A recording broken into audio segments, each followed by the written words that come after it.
نحمده ونصلي على رسوله الكريم اما بعد فاعوذ بالله من الشيطان الرجيم بسم الله الرحمن الرحيم ولله على الناس حج البيت من استطاع إليه سبيلا ومن كفر فإن الله غني عن العالمين وقال الله تعالى وأتموا الحج والعمرة لله اللہ اکبر صدق اللہ العظیم۔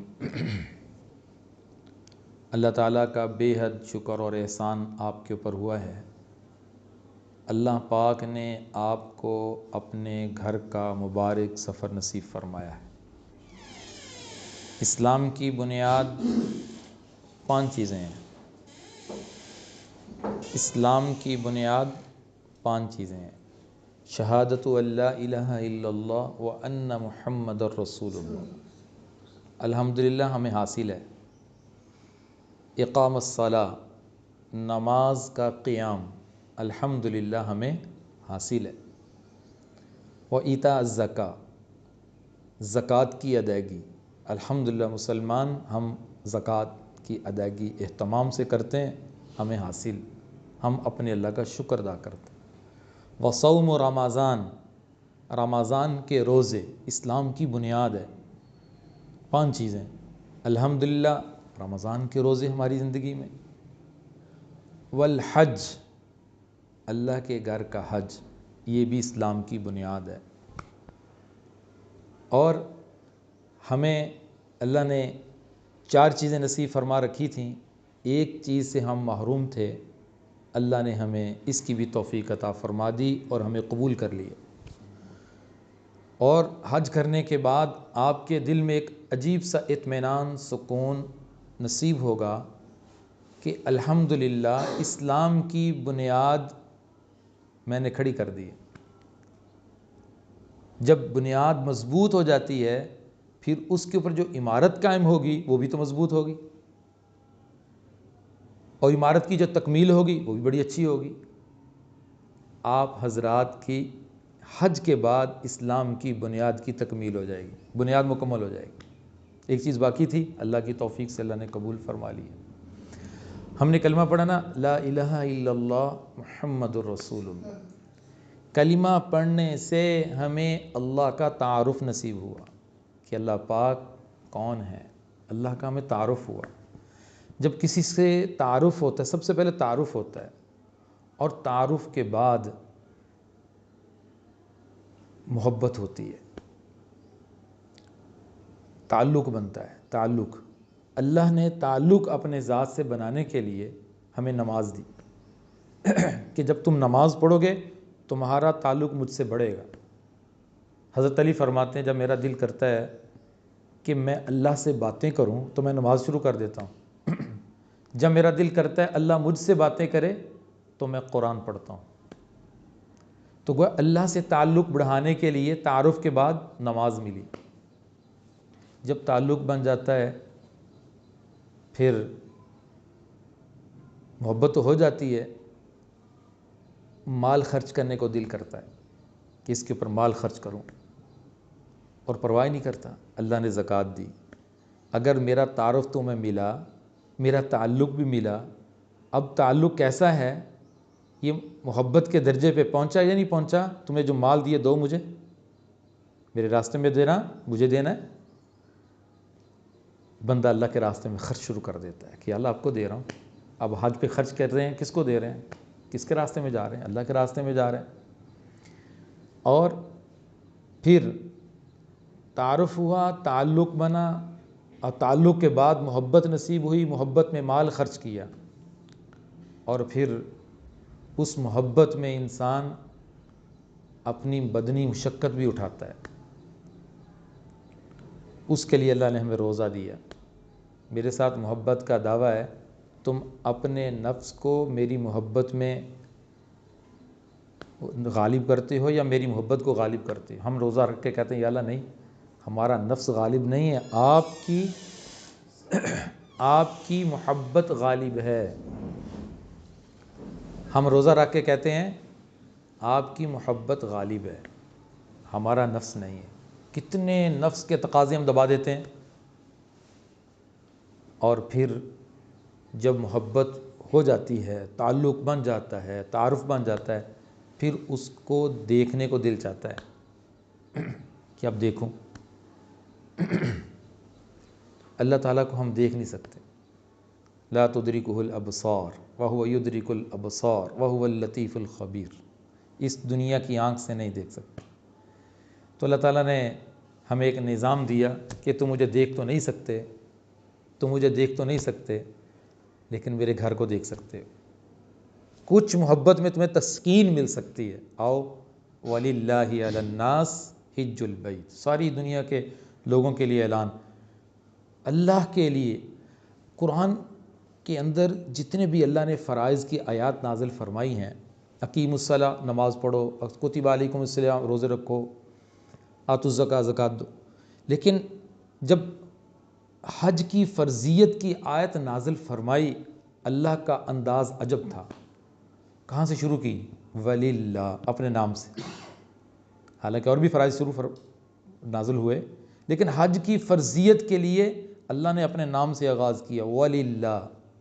مفسرین نے نقطہ لکھا ہے، بہت بڑا عمل ہے، کس کے لیے کرنا ہے؟ اللہ کے لیے، صرف اللہ کے لیے۔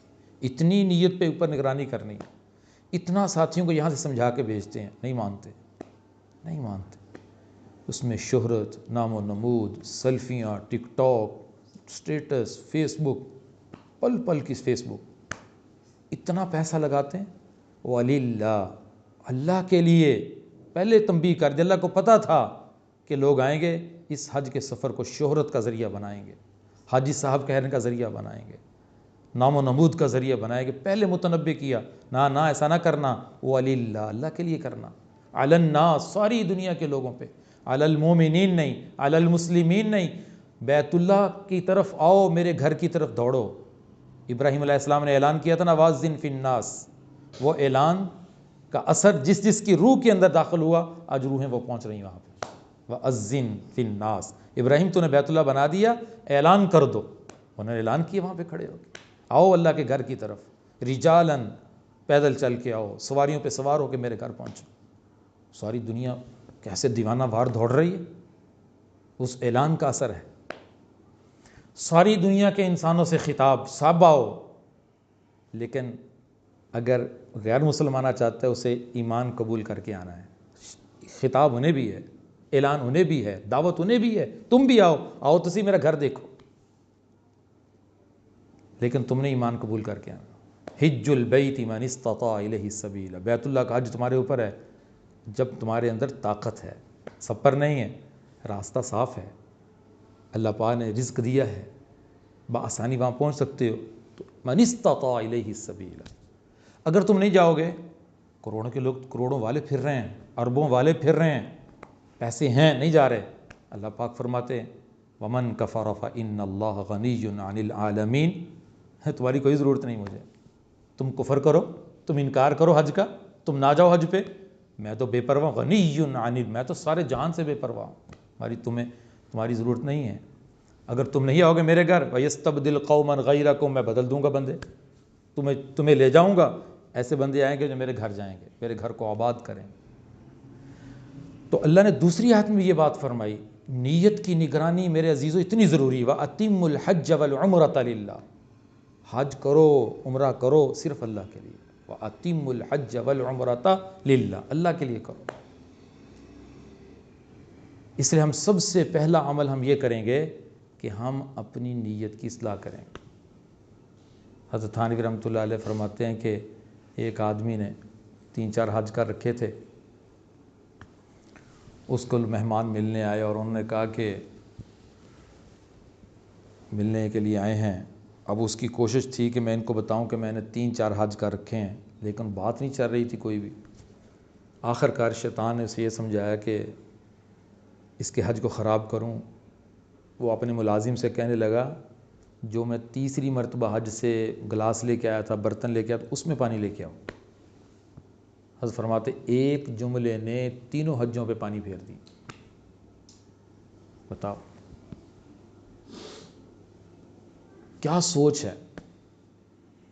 اس طرح ایک دکان تھی وہاں وہ بندہ پیسے نہیں دے رہا تھا، حج کرنے چلا گیا، حج کر کے واپس دکان پہ گیا، کہنے لگا وہ کھاتا نکالو، وہ بڑا خوش ہوا، دکان والے پیسے دینے آگے، حج پہ گیا، شاید توفیق ہو گئی ہو۔ حج پہ جانے سے پہلے لوگوں کا قرض دینا ضروری ہے، حج سے پہلے لوگوں کا قرض دینا ضروری ہے۔ مطل الغنی ظلم، غنی کا ٹال مٹول کرنا ظلم ہے۔ وہ کیسا حج ہے کہ لوگ اللہ کی مخلوق کو تنگ کر کے جا رہے ہیں، لوگوں کے پیسے دینے اور حج پہ جا رہے ہیں، کیسا حج ہے؟ اللہ کے بندوں کا حق پہلے ہے۔ تو وہ بڑا خوش ہو، دیکھا اس نے، یہ آپ کا کھاتا ہے۔ اس نے کہا جی میں پیسے دینے نہیں آیا، میں تو یہاں پہ لکھانے آیا ہوں، میرا نام انور ہے نا، اس کو حاجی انور، میں تو یہ لکھانے آیا ہوں، میں حج کر کے آیا ہوں، بس یہی لکھ دو پھر آئیں۔ چلو، یہ سوچ ہے لوگوں۔ مقصد کہنے کا یہ ہے کہ نیت کی کتنی نگرانی ضروری ہے، کتنا بڑا عمل ہے، اتنا پیسہ، یہ واحد عبادت ہے جس میں پیسہ بھی لگ رہا ہے اور بدن بھی استعمال ہو رہا ہے۔ یہ مالی عبادت بھی ہے اور بدنی عبادت بھی ہے، مال بھی لگ رہا ہے، بدن بھی لگ رہا ہے، مشقت بھی ہے، اور اتنی بڑی محنت بندہ ضائع کر دے، نہ ایسا نہیں ہوگا۔ یہ پہلی بات یہ یاد رکھیں کہ اس عمل کو اللہ کے لیے پورا کرنا ہے۔ الحج اشہر معلومات، اللہ نے حج کے مہینے متعین کیے ہیں، سارا سال تم حج نہیں کر سکتے۔ فمن فرض فیہن الحج، جس نے حج کا عزم پختہ کر لیا، درخواست دے دی، نیت کر لی، اعلان ہو گیا اس کے حج کا، وہ حاجی سنیں، فلا رفث ولا فسوق ولا جدال فی الحج، 3 کام نہیں کرنے، فلا رفث ولا فسوق، رفث بے حیائی کی کوئی بات نہیں کرنی، بے حیائی کا کام نہیں کرنا، گالی گلوچ نہیں کرنا، میاں بیوی جا رہے ہیں، میاں بیوی کے مخصوص تعلقات سے بھرپور پرہیز، اور اس طرح کی گفتگو سے بھی پرہیز، شہوت کی باتوں سے پرہیز، اس خیالات سے پرہیز۔ میاں بیوی حالانکہ اس طرح کی بات کر سکتے ہیں، لیکن حج کے دوران فرمایا نہیں کر سکتے، اب نہیں کر سکتے۔ فلا رفث کی بڑی تشریح کی مفسرین کہ بے حیائی کا کام نہیں کرنا، ولا فسوق، گناہ نہیں کرنا۔ آپ نے فرمایا جو بغیر گناہ کے، جس میں جھگڑا نہ ہو، لڑائی نہ ہو، بغیر گناہ کے جو حج کر کے آتا ہے، وہ ایسے ہے جیسے آج ہی پیدا ہوا ہے۔ اور فرمایا حاجی سے دعائیں کرواؤ، اللہ حاجی کی دعاؤں کو، جس کے لیے حاجی دعا کرتا ہے اللہ اس کی بخشش کر دیتا ہے۔ کیا نسبت ہوئی ہے، کیا کیا اس نے؟ اللہ کے گھر کا سفر کر کے آیا، لوگ بھاگتے ہیں کہ حاجی صاحب سے دعا کروائیں، یہ حدیث میں آتا ہے۔ اس کی نسبت اللہ کے گھر سے ہوئی ہے، اللہ نے اسے پاکیزہ بنا دیا، اللہ نے اسے مقبول بنا دیا، اللہ اس نے کتنا بڑا درجہ دے دیا۔ لیکن وہ حاجی جس نے حج میں گناہ نہیں کیا، وہاں بڑے مسائل کا سامنا کرنا پڑ سکتا ہے، لیکن جب بندہ نیت کر جاتا کچھ بھی نہیں ہوتا۔ انسان کا عزم اگر پہاڑوں سے ٹکرائے، پہاڑ ریزہ ریزہ ہو جاتے ہیں۔ انسان نے عزم کیا تو لوہے کو ہوا میں اڑا دیا، یہ کس نے اڑایا جہاز کو؟ کس کی محنت ہے پیچھے؟ تو کیا آج ہم عزم کر کے جائیں کہ میری نیت خالص، میرا حج خالص، اور وہاں کوئی گناہ نہیں ہوگا انشاءاللہ، کوئی جھگڑا نہیں، کوئی بے حیائی نہیں، ولا فسوق ولا جدال فی الحج، حج میں جھگڑا نہیں کرنا۔ مفسرین فرماتے ہیں گناہ کے اندر جھگڑا تو آ گیا تھا، جب اللہ تعالیٰ نے فرمایا ولا فسوق، فسق و فجور نہیں کرنا، تو جھگڑا بھی تو فسق ہی ہے، دوبارہ پھر کیوں فرمایا ولا جدال فی الحج؟ خاص طور پہ فرمایا، جب کہہ دیا گناہ نہ کرو، جھگڑا بھی تو گناہ ہی ہے، لیکن اسپیشل کہا، خاص کہا، الگ الفاظ آئے کہ نہیں۔ کیوں؟ اس لیے کہ وہاں اجتماع ہے، 40 لاکھ کا مجمع ہے، 35 لاکھ کا مجمع، ہر بندے کا مزاج مختلف، ہر بندے کی طبیعت مختلف، بیوی ساتھ جا رہی ہے، کبھی بیوی آنے میں لیٹ ہو گئی، تاخیر کر دی، اس کی طرف سے کوئی مسئلہ، صبر، جھگڑا نہیں کرنا۔ وہاں بیویوں سے لڑ پڑتے ہیں، باہر کھڑے انتظار کرتے رہتے ہیں، حرم سے باہر نہیں نکلی، وہی گم ہو گئی، انتظار کرنا، نہیں صبر کرنا ہے۔ ہو جاتا ہے، عورتیں گم ہو جاتی بعض دفعہ، نشانی بتائیں گے، طریقہ بتائیں گے، بس شوہر جی کا پارا گرم ہے، وہ بیچاری جب آئی بغیر بریک کے سٹارٹ ہو گئے، کھڑے حرم کے باہر ہیں، بیت اللہ کے باہر ہیں، مسجد نبی کے باہر ہیں۔ ایک بندہ اس طرح گناہ کی بات کر رہا تھا، بالکل روضہ رسول سامنے تھا، اس نے کہا بھائی کیا کر رہے ہو؟ کہتا کیا ہوا؟ کہتا وہ دیکھو گنبد خضرا، دیکھو ذرا، کیا تمہیں یہ بات اجازت دیتی ہے کہ گنبد خضرا تمہیں نظر آ رہا ہے اور اسی کی نافرمانی کر رہے ہو؟ یہ میرے نبی کے اخلاق تھے، جس طرح کی تم بات کر رہے ہیں، تمہیں گنبد خضرا سے بھی سیرت کا پیغام نہیں مل رہا۔ فوراً ڈر گیا, یقین کرو ڈر گیا, رک گیا. اتنا اس کے اوپر گنبد خضرا کا بوجھ پڑ گیا اور رو پڑ گیا کہ یار میں اپنے سرکار کے دروازے پہ آ کر سرکار کی مخالفت کروں. مفتی شفیع صاحب رحمۃ اللہ علیہ, یقین کرو بڑی مشکل سے روزہ سلوک پہ سلام پیش کرنے جاتے تھے, چاہتے نہیں تھے, بڑی مشکل سے کسی کی اوڑ میں جاتے, پیلر کے پیچھے کھڑے ہوتے, کہتے ہیں میرے اندر جرأت نہیں ہے کہ میں سرکار کے سامنے کھڑا ہو جاؤں.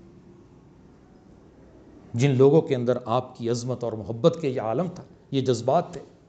اس لیے میرے عزیزو, ولا جدال فی الحج, جھگڑا نہیں کریں کسی قسم کا, اختلاف نہیں کریں گے, صبر کے پہاڑ بن جائیں گے ساتھیوں کی طرف سے, خیمے والوں کی طرف سے, مسافروں کی طرف سے, بس والوں کی طرف سے, پولیس والوں کی طرف سے, فوج والوں کی طرف سے. یہاں تک بھی ہو سکتا ہے, میرے ساتھ بھی ہوا ہے, سنتے پڑھ رہا تھا, اس نے دھکا دیا, کہا چھوڑ, سنتے چھوڑو, رستہ صاف کرو.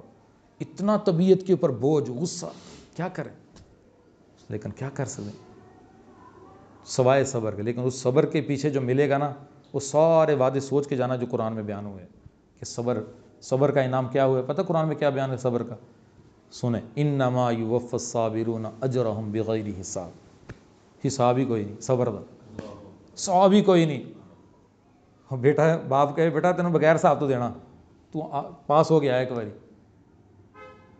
کسی نے کہا تینوں موٹر سائیکل لے, کسی نے گڈی, تینوں بغیر حساب تو دینا, کی دے گا بچے. ہر عبادت کا ثواب متعین ہے, صبر کا ثواب متعین نہیں ہے. فرمایا بغیر حساب کے ملے. تو وہاں تو صبر بڑا کرنا پڑے گا. ایئرپورٹ پہ مشقت, اترتے مشقت, بس پہ سوار ہو کے بیٹھ گئے, 2 گھنٹے ہم بس میں بیٹھے رہے, 1.5 گھنٹہ. جب اترے بڑی پریشانی, بس ہی نہیں, ساری بسیں چل گئی, ہماری کھڑی. کیوں کھڑی؟ یہ کہتے ایک پاسپورٹ آگے پیچھے ہو گیا, پاسپورٹ بس کے پورے ہوں گے تو چلیں گے. بیٹھے ہیں, کیا کر رہے ہیں؟ تلبیہ پڑھتے جائیں, لبیک اللہم لبیک پڑھتے جائیں, صبر ملتا جائے گا. تو ولا جدال فی الحج, جھگڑے کی صورت نہ بنے. ایک طرف اللہ کا جلال ہے اور ایک مدینے میں جمال ہے, سمال, جلال و جمال. ہاں آئے نہیں ہیں, بلائے گئے ہیں, سمجھ آئی؟ مدینے سے بلاوا, ادھر سے مکے سے. تو ولا جدال فی الحج, اس بات کا دھیان رکھنا ہے. ولا فسوق ولا جدال فی الحج وما تفعلوا من خیر یعلمہ اللہ. وہاں بہت دن تو حج کے 5 ہیں, ان 5 دنوں میں اور دن بھی آپ کو مل رہے ہیں. تو اللہ تعالیٰ فرما رہے ہیں جو اس دوران تم کام کرو گے سارے خیر کے کام ہوں گے. اللہ جانتے ہیں, یعلمہ اللہ, اللہ کو پتہ ہے کہ مطلب کیا کر رہا ہے. ان وقتوں کو ضائع نہیں کرنا. مینا میں وقت ضائع کر رہے ہوتے ہیں, محفلیں لگ جاتی ہیں, گپیں لگا رہے ہیں, بس لگے ہوئے ہیں, پتہ ہی نہیں کہاں پہ بیٹھے ہیں. اللہ کے بندو, تم حج میں بیٹھے ہو, تمہارا ایک ایک منٹ قیمتی ہے. اللہ تعالیٰ فرما رہے ہیں وما تفعلوا من خیر یعلم, اللہ جان رہے ہیں تم کیا کر رہے ہو. مینا میں بیٹھ کے, عرفات میں بیٹھے تھے, سگریٹیں پی رہے ہیں, موبائل دیکھ رہے ہیں, بڑی مشکل سے اٹھ کے نماز پڑھتے, پھر موبائل پہ شروع, گھر بتا رہے ہیں جی ہم عرفات میں بیٹھے ہیں, گپیں لگا رہے ہیں, باتیں کر رہے ہیں. کتنا وہ رکن اعظم ادا ہوتا ہے عرفات میں. اللہ تعالیٰ کا جلال جمال, سب رحمتیں پانی کے قطروں سے, بارش کے قطروں سے زیادہ برس رہی ہوتی. اللہ آسمان دنیا پہ تشریف فرما ہوتے ہیں. اللہ کی رحمت اپنے بندوں کے اتنا قریب آ جاتی ہے. اللہ سارے میدان عرفات والوں کو بخشنے کا اعلان کرنے کے آتے ہیں. لیکن عرفات والے کیا کر رہے ہیں؟ حدیث میں آتا ہے کہ میدان عرفات میں جو دعا مانگتے قبول ہوتی ہے. یہ سوچنا بھی گناہ ہے کہ میری دعا قبول نہیں ہوئی, یہ سوچنا بھی گناہ ہے. قبول ہی قبول. ساتھیوں نے واقعات سنائے, ہمارے شورکوٹ کے ساتھی گئے, کہتے اتنی گرمی تھی, ہم نے کہا بڑی گرمی ہے, یا اللہ مہربانی. کہتے فوراً بادل اور بارش شروع ہوگی, اتنی بارش. کہتے ساتھی نے کہا دعا مانگو یا اللہ بہت زیادہ مہربانی ہو گئی. جو مانگتے جا رہے تھے ویسے ہی ہوتا جا رہا تھا. اور ہر سال میدان عرفات میں یا تو بارش ہوتی ہے اور یا پھر بادل آتے ہیں. ہمارے سال بادل چھا گئے تھے سارے, کیونکہ مسنون ہے کہ وقوف عرفہ خیمے سے باہر نکل کر کھلے آسمان کی چھت کے نیچے کھڑے ہو کر قیام کیا جائے. جتنی دیر کھڑے ہو سکتے ہیں کھڑے ہو کر دعائیں مانگیں, روئیں دعائیں جو بھی ہے, کھڑے ہو کر. پھر جب تھک جائیں پھر خیمے میں آ جائیں, بیٹھ جائیں, پھر کھڑے ہو جائیں, جا کے کھڑے ہو کے وقوف کرنا, چھت کھلی آسمان کی چھت. تو اللہ کی رحمت کی بادل چھا جاتے ہیں. اللہ تعالیٰ دکھاتے ہیں میرے بندے میرے سامنے حاضر ہیں, تو اللہ نق دکھاتے ہیں.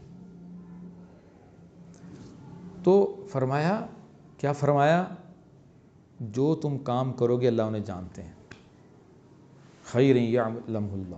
اور ساتھ فرمایا تمہیں اس راستے کا توشہ بتائیں، زادرہ بتائیں. ہم کہتے ہیں ہم زادرہ لے کے جا رہے ہیں، چیزیں جمع کر رہے ہیں، سامان کی لسٹ بنا لی ہے. اللہ تعالیٰ فرماتے ہیں میں بھی تمہیں ایک زادرہ بتاتا ہوں، وہ بھی ساتھ لے کے جانا، وہ نہ چھوڑ جانا کہیں یہاں پہ. وَتَزَوَّدُوا فَإِنَّ خَيْرَ الزَّادِ التَّقْوَىٰ. بہترین زادرہ تو تقویٰ ہے، یہ ساتھ لے کے جانا. آپ تقویٰ کسے کہتے ہیں؟ حضرت عمر نے پوچھا ابی بن کعب رضی اللہ تعالیٰ عنہ کہ ابی مجھے تقویٰ تو بتاؤ کسے کہتے ہیں؟ حضرت ابی نے فرمایا اے امیر المومنین، اے عمر، کیا آپ کبھی خاردار جھاڑیوں سے گزریں؟ کہا بالکل، ادھر تو گزرنا ہوتا ہے. کیسے گزرتے ہیں؟ کہتے کپڑوں کو اکٹھا کر لیتا ہوں تاکہ کانٹا نہ لگ جائے، پھنس نہ جائے، میں کانٹے نکالتا رہوں گا، اکٹھا کر کے گزرتا ہوں. فرمایا یہی تقویٰ ہے. کانٹے ہیں شہوتوں کے، بد نظری، وہاں بڑی عورتیں بغیر نقاب کے، ایک سیلاب ہے عورتوں کا. لیکن جس کے دل میں بیت اللہ کا رعب ہے، جس کے دل میں روضہ رسول کی عظمت ہے، وہ تو نظریں جھکا کے چلے، اسے پتہ ہی نہیں ہوگا کیا ہو رہا، کون میرے پاس سے گزر گئی، کون چلی گئی، کون آ گئی، کوئی پرواہ نہیں. کیونکہ اس نے زادرہ کا تقویٰ ساتھ لے کے آیا ہے. بہترین، اللہ فرما رہے ہیں بہترین زادرہ تقویٰ ہے. اور پھر قرآن کی آیات کا درس تو لمبا ہے، بڑا میرا ذوق تھا کہ میں آپ قرآن کی آیات کا سارا درس دیتا جو حج کے متعلق، حاجیوں کو اللہ نے نصیحتیں کی، لیکن وقت نہیں ہے. میں چیزہ اہم جو آیات وہ آپ کو سنا رہا ہوں. جب اللہ نے حاجیوں کو ہدایت دی، آخر میں ایک بات فرمائی، فرمایا واتقوا اللہ، حاجیو اللہ سے ڈرنا، حج والو اللہ سے ڈرنا. وَاعْلَمُوا أَنَّ اللَّهَ شَدِيدُ الْعِقَابِ، جان لو اللہ کا عذاب بڑا سخت ہے. مفسرین نے فرمایا کہ حج میں حج کی ترغیب، فضائل اور احکامات دینے کے بعد اللہ عذاب کی بات کر رہے ہیں. اللہ پاک عذاب کی بات کریں، ڈرا رہے ہیں. کیوں؟ فرمایا اس لیے کہ حاجی کہیں اپنی ترتیب سے حج نہ کرتے رہیں.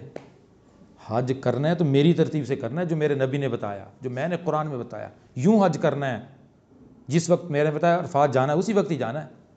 پوری ترتیب میری ہونی چاہیے، میرے قرآن کی، میرے نبی کی. اگر اپنی مرضی سے کرو گے تو میرا عذاب بڑا سخت ہے. اس لیے تنبیہ فرمائی، ڈرایا ہے، اپنی ترتیب سے نہیں. اور جس بیچارے کو پتہ نہیں کہ حج کی قسمیں کتنی، وہ کیا حج کرے گا؟ تو یہ قرآنی آیات ہدایات ہیں جو ہمیں حج کے متعلق، میں نے ابھی خلاصہ بیان کر دوں.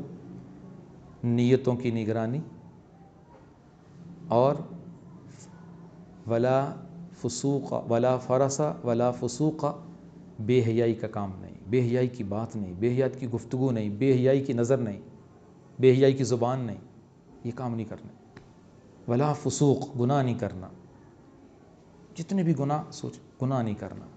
اور نمبر 4، جھگڑا نہیں کرنا. مجمع زیادہ ہے، کام وہاں پہ ملنا جلنا لوگوں کے ساتھ، ہر بندے کا مزاج مختلف، طبیعت مختلف، پل پل پہ جھگڑا ہو سکتا ہے، چڑھنے پہ، اترنے پہ، سامان رکھنے پہ. حالات، شیطان پوری کوشش کرتا ہے جھگڑاؤں آپس میں جھگڑ پڑیں. حاجی نہیں جھگڑیں گے یار. جیسے ہم کہتے ہیں یار میرا روزہ ہے، میں نہیں جھگڑتا، میرا روزہ ہے. آپ کہیں میں نے احرام باندھا ہوگا، میں نہیں جھگڑتا، میں حج پہ ہوں، میں نہیں جھگڑتا. میرے بھائی نہیں، یہ ایسا جذبات پیدا کریں. اور یہ کام نہیں، جھگڑا نہیں کریں گے. اور 5ویں بات میں نے بتائی، صبر، اپنے آپ کو صبر کے ساتھ رکھنا. اور حج کے احکام سیکھ کے، مطالعہ کر کے، پوچھ کے کرنا، سارا کام پوچھ کے، تاکہ آپ دل سے مطمئن ہو کر آئیں کہ الحمدللہ ہمارا حج قرآن اور سنت کے مطابق ہوا ہے. اللہ تعالیٰ آپ کے سفر کو قبول فرمائے.